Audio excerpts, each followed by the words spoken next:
You're listening to the 49 Carats Podcast, a 49ers Goldmine production with Stephanie Sanchez.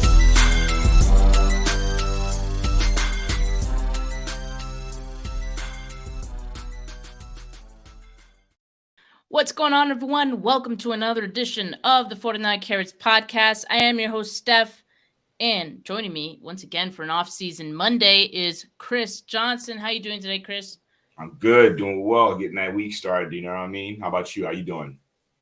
Yeah, Mondays, little case of the Mondays. I feel that for sure. But the weather is starting to get better, so can't complain about that. But we're not here to talk about the weather and start this podcast like every Zoom meeting that you've ever had. We are going to be talking about the 49ers, and the biggest thing we're going to be talking about is Brock Purdy, because he kind of made some waves by saying something that personally, I don't know if he meant, like, that he is actually unsure that he may not play the 2023 season. But let's talk about it. And let's see the quote in context, right? Because I think, a lot of people are sharing sharing this quote and saying, breaking news, Brock Purdy, he's not playing. He doesn't know if he's going to play in 2023. And I don't know if it's something that we can actually say is like anything that is too definitive. And for me, the context is, well, he's talking about the fact that he just got his arm brace out. This is a step in the right direction. This is great. Rehab is a very long process. And I think any progress is good progress. And I think to Purdy's point here, as part of the entire quote, just to be able to get out of the brace, he says, move around more frequently and stuff like that. I know it sounds small, but that's a big win. That's how I look at it. Finding little things like that to be positive about and understand you have what it takes to get back to being yourself on the field. Also added in the first paragraph here, he's taking it one day at a time. To me, that's the most important thing, right? Is he saying he's not really sure if he's going to play in 2023 because, his rehab, he just doesn't know? Or is it just like, what it reminded me of, Chris? It reminded me of something his coach said. A wise man once said, I can't guarantee that anybody in the world will be alive Sunday. Big Kyle Shanahan energy is what I got from, Brock Purdy saying that he's not really sure if he'll play in 2023, right? What did you think about Brock Purdy's comments? I mean, should we be a little panicked about it? Like, do you really feel he won't play at all in 2023? Yeah, it's weird, right? Like, to me, and I hate to oversimplify it, but I'm really not bothered by it. You know what I mean? Like, at this point in time in the offseason, this stage in his recovery and such, a couple things. Well, there's a lot of things at play, but a couple main things is, for one, it's early. It's early. Another thing is, everything we've seen, and he even gave an indication, I should say, that everything is like on schedule. So, and then for him to make the comment, and that's the weird part, right? What was the context of the not really sure or not sure, honestly, right? Is that if Trey starts and plays well, and even if I do get healthy, I may not play because Trey's balling? Like, is that what that means? Does he mean like not really sure, honestly, in relation to his injury, despite the fact that he was saying that things are progressing well, and every report we've gotten is that things are progressing well. So at this point, it's similar to what he had mentioned about, taking the process day by day. That's where I'm at with the whole, timeline and all that kind of stuff. Take it day by day until there's some definitive information. Otherwise, we're just going to be, stressing ourselves for no reason. I think that no matter what, the team has insulated and prepared themselves in the event that Brock can't play, which, I still don't believe that has been, provided to us in any capacity that, his season is in jeopardy. But with Trey coming back, they went and got Sam Darnold. We've already talked about him and everything. Yeah, I think I think the way it was written up, and I've tried to look at different, Yahoo Sports. I think that was the OG article. Yeah, they were the one that posted it, and like I guess Yeah. it came from like a video, like it was like a video interview that was, or it was with Buffalo Wild Wings, I guess. Like sponsored the talk. I don't know if anyone's actually seen the video. Right. I tried to check it out before we got together and stuff. I haven't seen it either myself. So I don't know if it's something that was recorded this weekend. Some copy was released, but then the video will all come out in its entirety later or something. I have no idea. But yeah, me personally, I thought it was weird. I'm not gonna front. I thought it was weird for sure. But still, with it being April, I'm like, we'll see what the deal is. Yeah, I do think there's some context missing. But I also think like the context that we do have, him talking about the brace, him talking about the rehab, him taking it one day at a time. I think it's just that. I think it's just, he doesn't really know. And I don't think that's a bad thing. I think it's just like, I don't know, because all I know is what's in front of me kind of thing. Yep. Like I only know, okay, in a week or two, and I'm just, speaking hypothetically, like in a week or two, I'm going to be doing this, like to.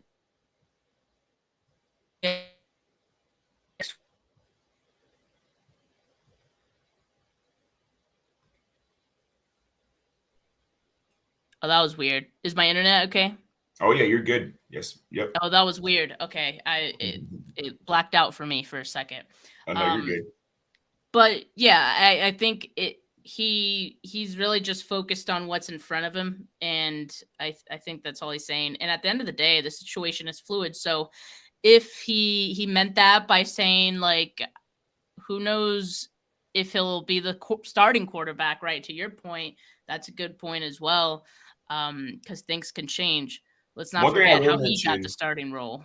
Yeah, sorry about that, Steph. One thing I will say is, actually, I'll ask you this. Was it weird that to you, did you find it weird that there wasn't much of a buzz around it? Like, when I first saw some of the tweets here and there or whatever, I was like, okay, this might be something. But there was like really like no one in the NFL world picked it up. I didn't see like different beat writers like Mayoko or Tracy Sandler or like, Chris Peterman. No one was talking about it. Like, I don't know if that's just me trying to reconfirm, psychologically what my perspective was that I shared a second ago. But I also felt like it wasn't talked about as much as I thought it would be. I don't know. Or maybe people were waiting for the video to come out. I don't know. But did you think that was weird?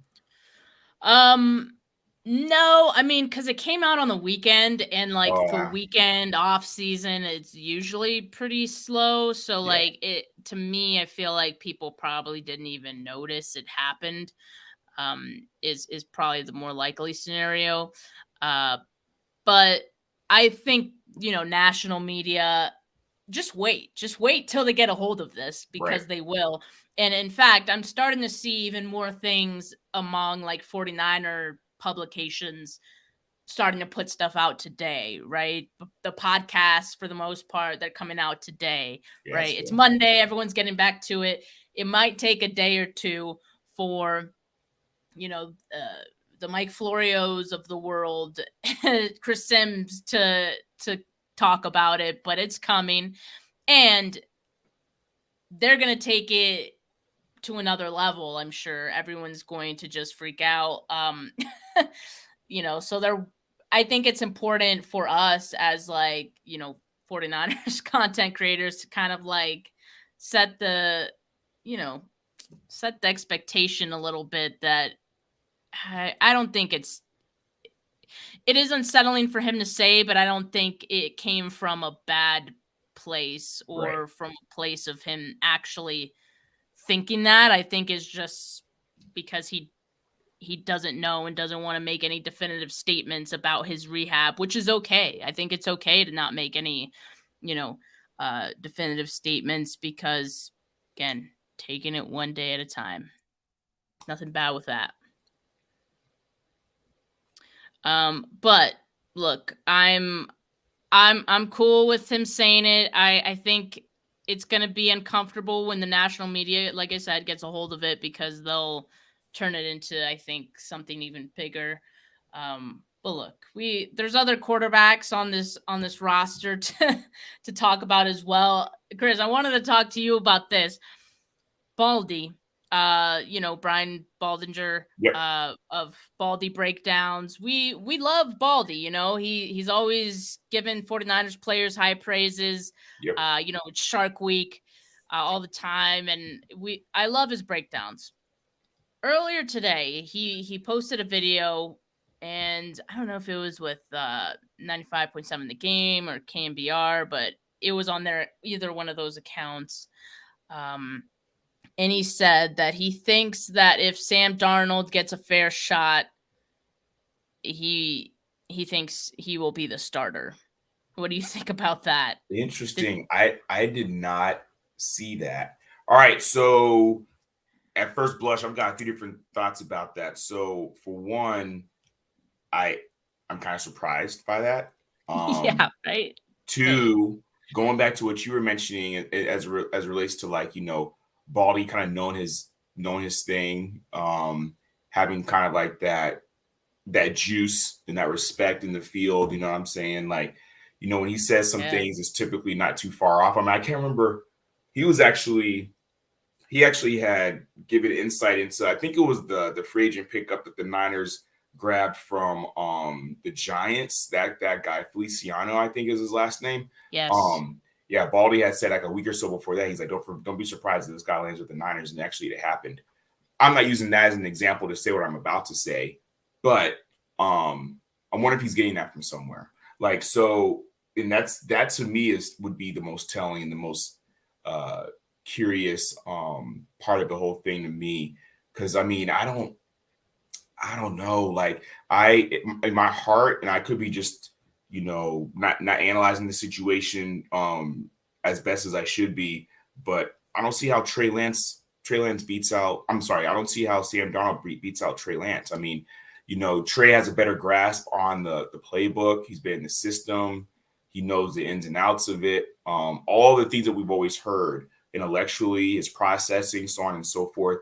Is he developing? Absolutely. I mean, I would argue that maybe even Sam Darnold is still developing. You know what I'm saying? So apples to apples, I'd be surprised if Sam Darnold comes in and just beats out Trey. Maybe he's giving too much credit or putting too much stock in the fact that Shanahan has always liked Sam Darnold. So maybe he's kind of like, using that as an aspect to his analysis as well. But yeah, that's interesting. What do you think about it? I mean, I'm glad you brought up the fact that, maybe he's hearing it from somewhere, because like that's kind of what I'm wondering, because who is hitching their wagon as Sam Darnold, Right. like why would anyone like make these statements about Darnold, knowing that they already have Brock Purdy, knowing that they have Trey Lance already, without maybe someone, giving them a little whisper in the ear, right?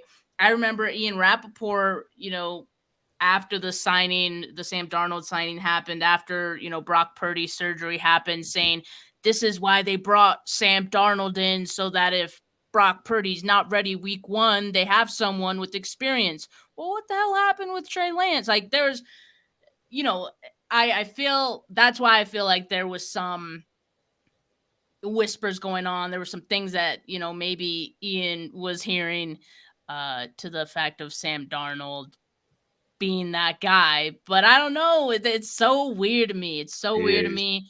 And again, because we respect Baldy so much, this feels like it's coming out of left field. I mean, he does throw his support to players, all the time.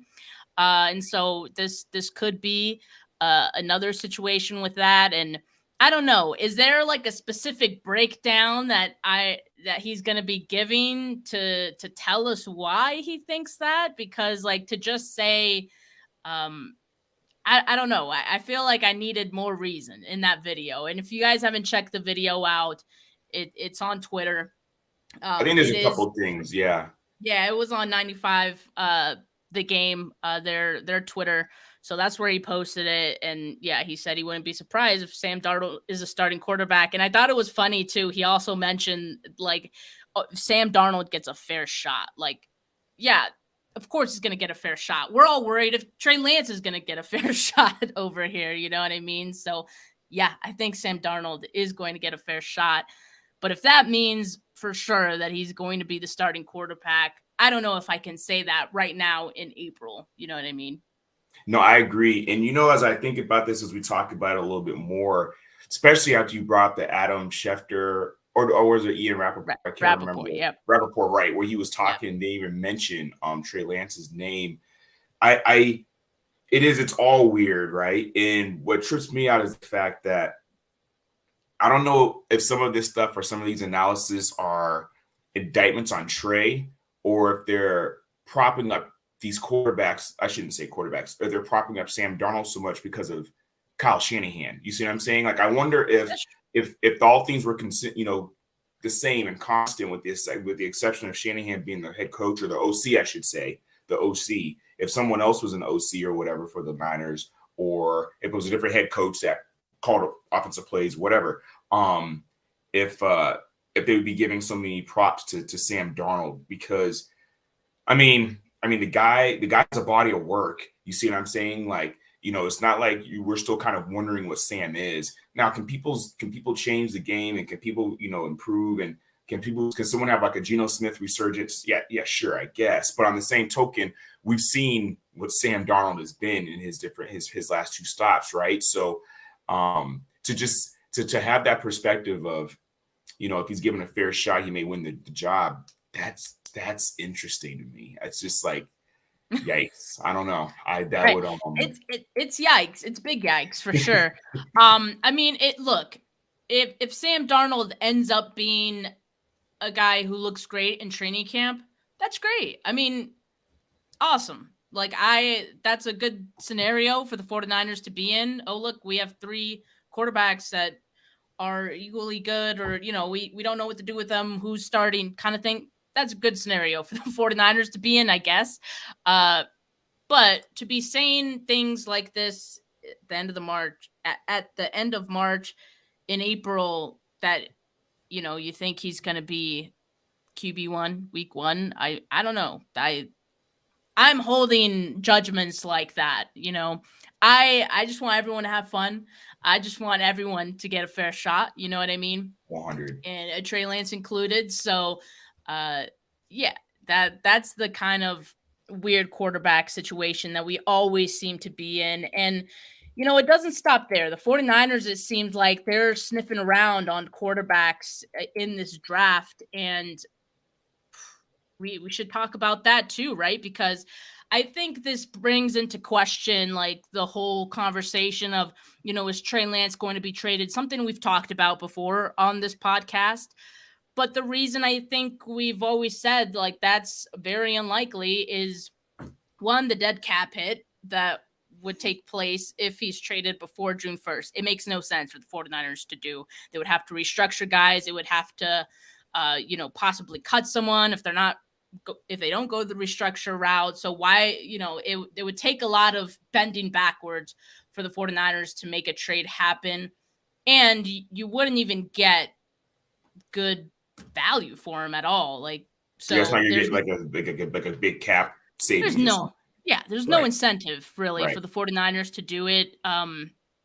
This offseason or during the draft. Now, could it happen somewhere down the line? Yeah, that's always a possibility. I don't know if who's going to be alive on Sunday, right? That energy, but I still think it's definitely interesting. 49ers are looking at quarterbacks. Now, I always thought the 49ers were going to bring another quarterback in. Most likely, in my mind, it was going to be with one of their day 3 picks, maybe a priority free agent, guy you can stash on the practice squad, because let's face it, the 49ers have had a lot of injuries happen to their quarterbacks as of late, right? So a little insulation doesn't hurt. But I thought it was interesting who they're, interested in, right?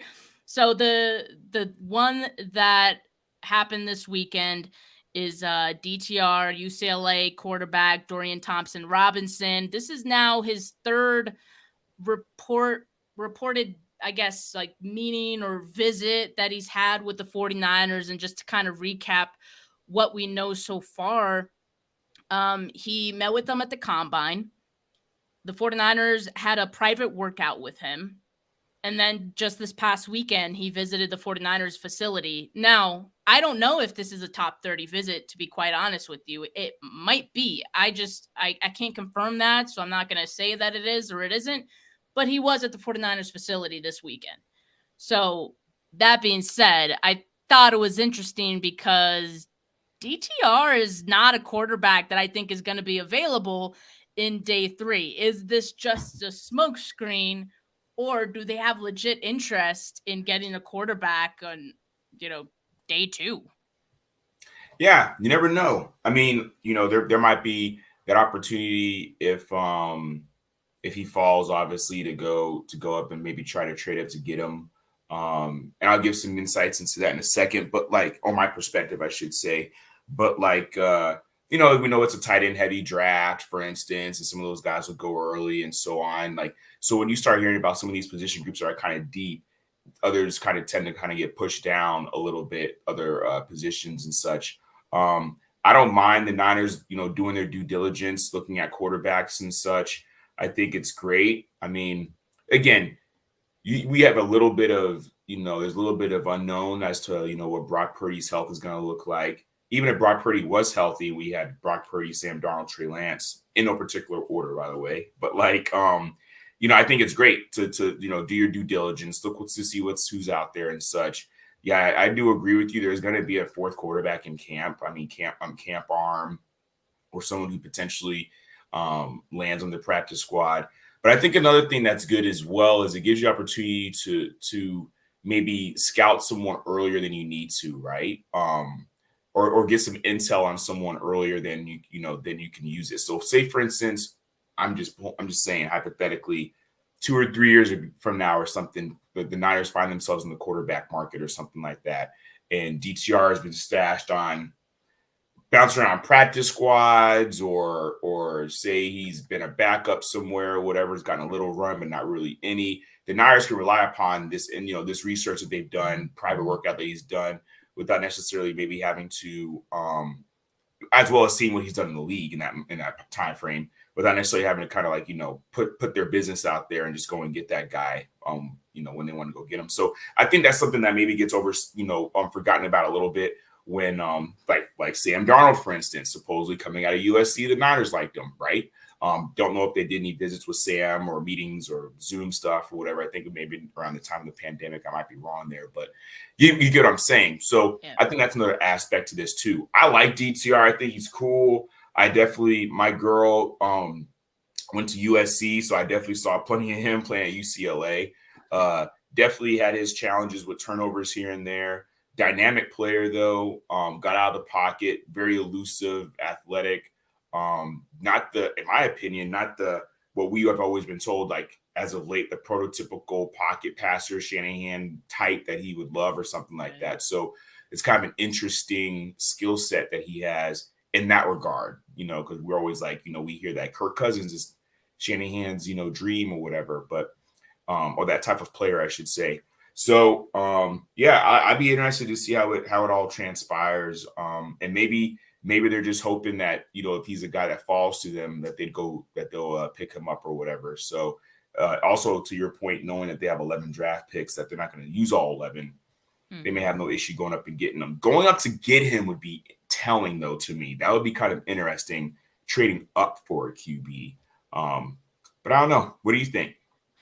Yeah, I mean, I think it's definitely interesting. Look, I think the likeliness that they end up drafting him is, probably low, just because unless, of course, they did a trade up like you were saying. But there's, I think, a lot of teams that are going to be interested in a guy like DTR. So, he's been getting a lot of buzz lately. So I think, it's probably unlikely. So I don't know. But there's other quarterbacks that the 49ers have been sniffing around on as well, not just DTR. And Matt Barrows reported this last week after the local pro day. Jake Haener out of Fresno State. Of course, all 49er fans have loved him and have been talking about him for quite some time. He's been in touch with 49ers quarterback coach Brian Griese, according to Matt Barrows. Purdue quarterback Aiden O'Connell, he had a video conference interview with the 49ers. Jaron Hall out of BYU, he met with the 49ers at the Combine, and he met with them at the Senior Bowl as well. That's not, anything too major. I mean, I think if a player and your brass is at the Senior Bowl, you're likely to meet with them. Same thing with the Combine. Tyson Bagent as well out of Shepherd also met with 49ers at the Senior Bowl and the Combine, according to Matt Barrows. So it isn't just DTR. I think we should be prepared for the 49ers to draft a quarterback or bring one in as a priority free agent. That being said, I still don't think it's an indictment on Trey Lance, really. They look to bring a quarterback, I think, every draft. And that's what good teams should try to do. So I don't think it's really a reflection on the current quarterback room. I don't think it's a reflection on Brock Purdy's rehab. I think it's just good team building, good practice to always try to bring in a quarterback every draft. So it makes sense for them. I agree. Yeah. So I'm not thinking about it one way or another.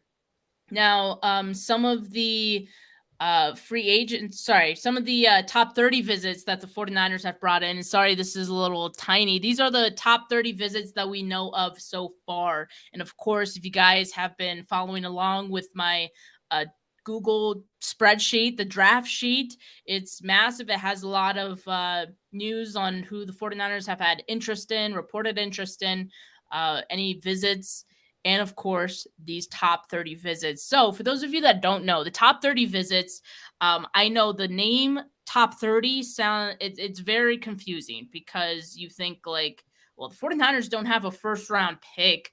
Why are they, these guys aren't going to be top 30 picks. It's more so the teams have 30 visits that they can use towards like bringing in prospects. So there's a max around the league. So you'll hear other teams as well hosting players for top 30 visits. It's because each team has 30 visits allotted to bring in as those official top 30 visits with the team. Now, I'm not quite sure what those visits entail more so than like other visits, but I think like because they're tracked with the league, like I'm pretty sure they have to tell the league like who they're going to be meeting with and to make sure they don't go over those 30. Of course, they could bring players in for private workouts, and that's separate from top 30 visits. But top 30 visits for the 49ers and this regime so far and who they've ended up drafting, a lot of them have come from these top 30 visits. So when you look at this list, it's likely that at least two of these guys will probably end up getting drafted by the 49ers. So that's why it's important to keep an eye on these names and keep an eye on who the top 30 visits are for the 49ers. If you're interested in who the 49ers may eventually draft. So these are the players that we know of so far. Okay. Like offensive lineman, Antonio Mafi out of UCLA. He's a top 30 visit, or he was a top 30 visit, but he is a local prospect. He is I believe he's a native to Northern California. So he actually doesn't count against the top 30 limit. So technically the 49ers can have 31 players because Mafi will not count against the 30 limit. Because if you have local prospects, if you bring those guys in, it doesn't count towards top 30 for some reason. That's just the rule. I don't make the rules.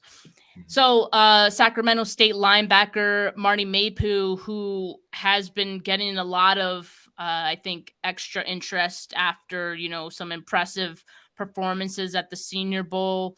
Of course, he's from Sac State as well, so a lot of local folks know about him. He was a top 30 visit. He does not count as a local prospect, however, because I think Sac State I think it goes by the mile. I was talking about this with Jordan last week when we were talking about the local pro day. I think it goes by the miles of the facility, and because the facility is in, South Bay, that's more miles. So I don't think Sac State counts in that local as a local prospect. And Gotcha. so Marty Mayhew does count towards the top 30. They've also met with Minnesota safety Jordan Howden, Yaya Diaby. I got to fix that column. Yaya Diaby's out of Louisville. Edge rusher.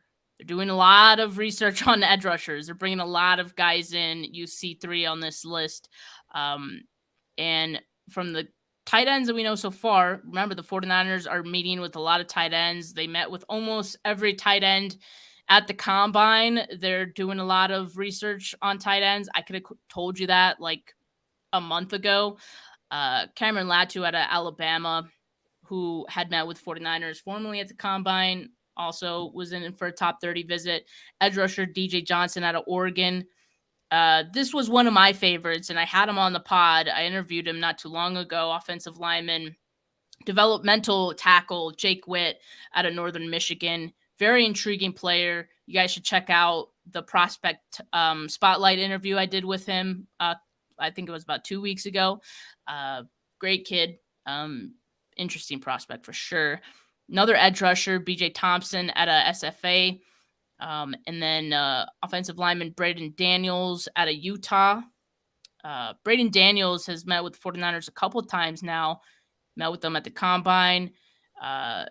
He had a on-campus workout with 3 teams, one of those teams being the 49ers. So it wasn't completely a private workout, but 3 teams, it's pretty exclusive. And then, of course, also going to be a top 30 visit.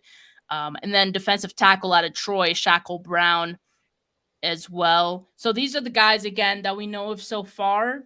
I think within the next week, we're going to hear about several more because a lot of these have come out in the last week. So just keep an eye on it.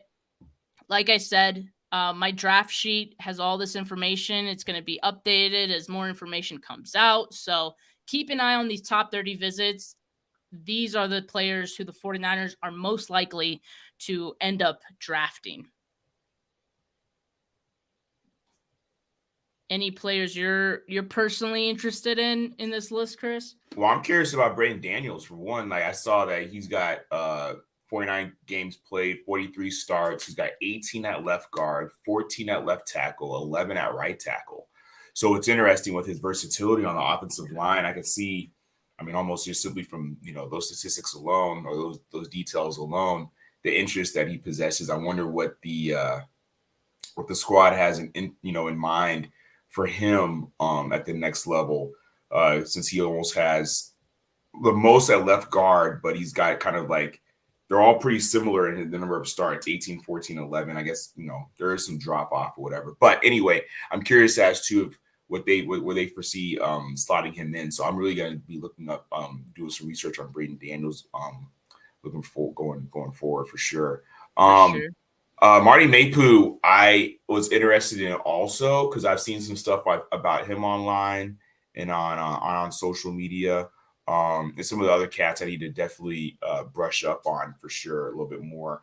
I do think that in addition to you mentioning that to make sure that people keep like the top 30 visits kind of on their radar, if you will, because those are some of the, players that the team is going to be obviously targeting. I think their positions are telling as well, right? Obviously, we've known that, defensive line has been, they've said it, Shanahan has said it, Lynch has said it, that was the number one, position group that they wanted to fortify when they first got here. And they've been doing that ever since. Their draft picks have shown that. So it's no surprise that 3 of the picks were edge. I'm also interested in the tight ends. I think this is an interesting time as it relates to George Kittle's age, George Kittle's, contract. And then also, aside from that, I just would love there to be another second dynamic tight end in this offense, So all that being said, I think that the Niners are definitely trying to see what they can do there from a tight end perspective as well. So the tight ends are also going to be catching my eye on who's meeting with the team and who they're doing their visits with. For sure, because I don't think Cameron Latu is going to be the only tight end that they have a top 30 visit with. So I think it's going to be interesting to see who else they will bring in or have brought in as that news, begins to trickle out. But, as I said, make sure you guys follow me on Twitter. I am on top of it, and I will let you guys know as soon as that comes out, who the top 30 visits are. Look, the 49ers offseason program started today. We didn't see a lot of news come out of that, but the 49ers have signed a couple of players, or at least today they announced that they signed a couple of guys. So Chris Conley, former Texans wide receiver. They brought back Kerry Hyder. I like that move, considering, they did lose a lot of their rotational pass rushers. Hyder back in the fold. And also Juwan Jennings signed his tender. So the final year of him potentially being a 49er, he's back in the building. And you know what? A lot of these guys are going to be camp bodies, right? So I think it makes sense for these moves to be happening around this time of the year. You need some guys to kind of fill out the roster and have guys on the field when when the offseason program gets rolling. And, as we continue on in the off season as well. So, there may be more, low key signings like this that, feel like they don't really move the needle, but they're needed this time of the year. I agree. Yeah. I mean, I know I saw happen. I see like John Chapman on Twitter mentioned earlier about Conley that he has a very different skill set compared to most wide receivers on the roster. He has height, weight, straight line speed, and one of the best catch radiuses in the NFL. That's cool. You know what I mean? Like, that all sounds great. I mean, he was still available April 17th to be picked up as a free agent. Not trying to knock the brother or anything, but that's reality. I agree. I do see him, as a camp body. He's got I think the 49ers receivers room is one of the more well-known in the league. So he's got some anyone that they add, even from a draft perspective, has some work to do to break into that room.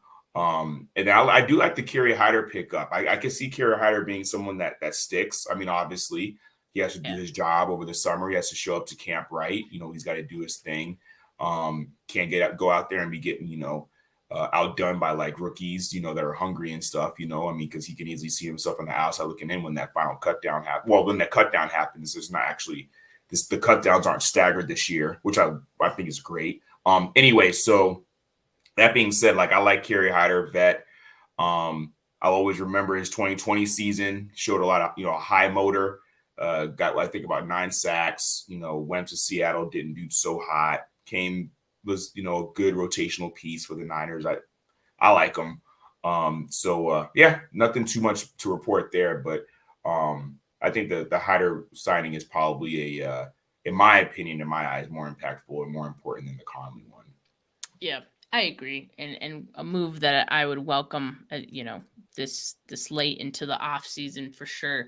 Now there were some other whispers going on that, Adam Peters could possibly be going to the Texans as their next GM, because Texans current GM Nick Caserio may be going for another job. And at this moment, I don't remember what that other job even was, but they're saying he'd go back to the Patriots, right? Yeah. So then everyone was like, Adam Peters would probably take over there. Caserio did address those rumors today. Yeah. And I would say quite definitively, I mean, he said, quote, "Quite frankly, I'm almost embarrassed. I have to. I feel sort of like Leonardo DiCaprio in Wolf of Wall Street.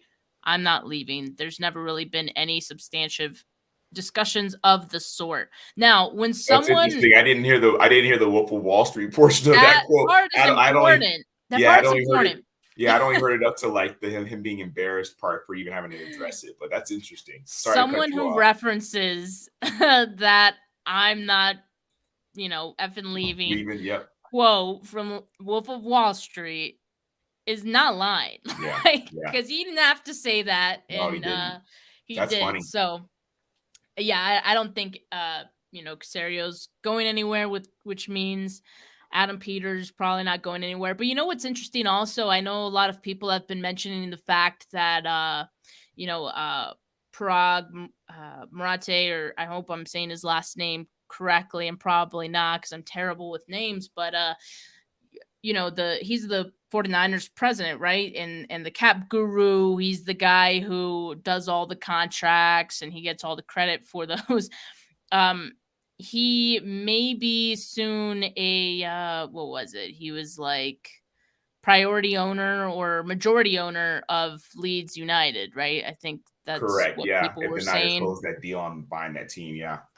So if that happens, like the begs the question, what is his role with the 49ers?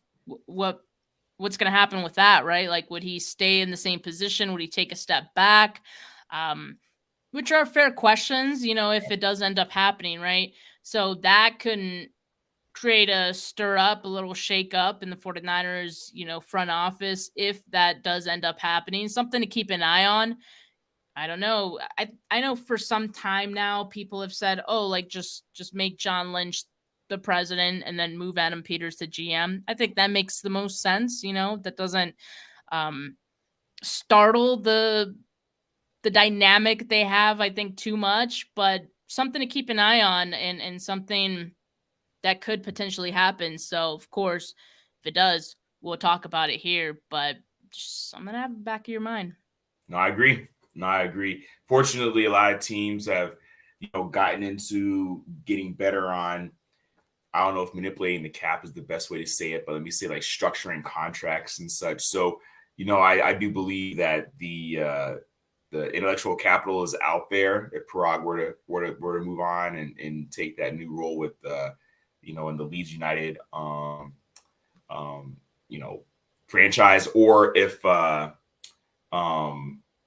his role diminishes a little bit, with the team. I think there's that those skill sets out there, but I would agree. I think the natural shift that we've talked about for some time is, John Lynch going up, Adam Peters taking his role, just so that they don't lose him. So, and I have no doubt that they have something in mind. I mean, they've been losing people in the front office, for successive seasons here, and have not missed a beat in that regard, and keep getting people hired and so on and so forth. So it'll be interesting to watch, though. Be something definitely to talk about if it happens. For sure. Well, Chris, I think we've covered all of the latest 49ers topics for the week. As you guys know, tomorrow I'm not going to be podcasting. My girlfriend's having surgery, so we'll be taking care of her, being a good girlfriend.